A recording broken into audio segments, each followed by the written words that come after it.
সরকার। ত্রয়োদশ জাতীয় সংসদের প্রথম অধিবেশনে অন্তর্বর্তী সরকারের সময় জারি করা ১৩৩টি অধ্যাদেশের মধ্যে বিল আকারে তোলা হয় ১১০টি, যার সবই আইন হিসাবে কার্যকর হবে, আর ১৬টি অধ্যাদেশ উপস্থাপন হয়নি। সংসদে পাশ হওয়া বিলগুলো নিয়ে দুপুরে সচিবালয়ে সংবাদ সম্মেলন করেন আইন, স্বরাষ্ট্রমন্ত্রী ও চিফ হুইপ। আইনমন্ত্রী জানান, কোনো অধ্যাদেশ বাদ পড়েনি, যদিও বিরোধী দল না বুঝেই বিভ্রান্তি ছড়াচ্ছে।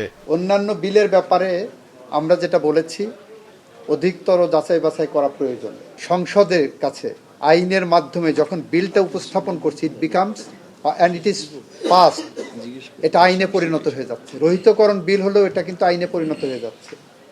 ওই আইনের অংশই হলো যেটা অধিকতর যাচাই বাছাই করার জন্য আমরা কমিটমেন্ট দিয়েছি পার্লামেন্টের মাধ্যমে গোটা জাতিকে।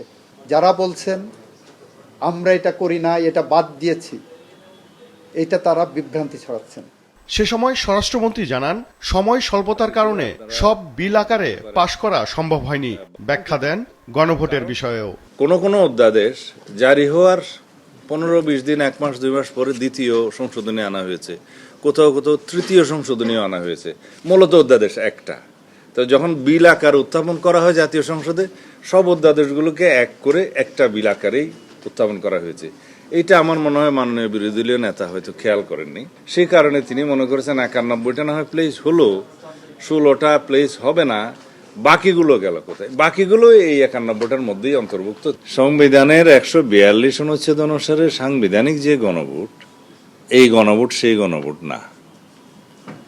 142 অনুচ্ছেদ অনুসারে যে গণভোট, সেটা হচ্ছে সংবিধানের প্রস্তাবনা, আর্টিকেল 8, 48, 56, 142 প্রস্তাবনা। এই সমস্ত বিষয় আর্টিকেলগুলোতে যদি কোনো সংশোধনী আসে, তাহলে রাষ্ট্রপতি এটা অনুমোদন করার আগে গণভোট দিতে হবে, সেই গণভোট। চিফ হুইপ বলেন, সরকারের আন্তরিকতার কারণেই অল্প সময়ের মধ্যে এত বিল পাশ করা সম্ভব হয়েছে। 5 তারিখ থেকে 10 তারিখ, এই 5টা দিনের মধ্যে আমাদের সকল বিলগুলা পাশ করাতে হয়েছে, যেগুলো পাশ করিয়েছি আমরা। স্বাধীনতার পরে এই প্রথম এত বড় একটা ঝড়ঝাপটা গেছে।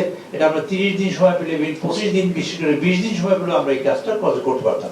পাশ না হওয়া বাকি অধ্যাদেশগুলো যাচাই বাছাই, সংযোজন বিয়োজন শেষে বিল আকারে উত্থাপন করা হবে বলেও জানান চিফ হুইপ। এবং সেগুলো আমরা পরবর্তীতে সব নিয়ে আসবো। ওবায়দুল কবির, মাছরাঙা সংবাদ, ঢাকা।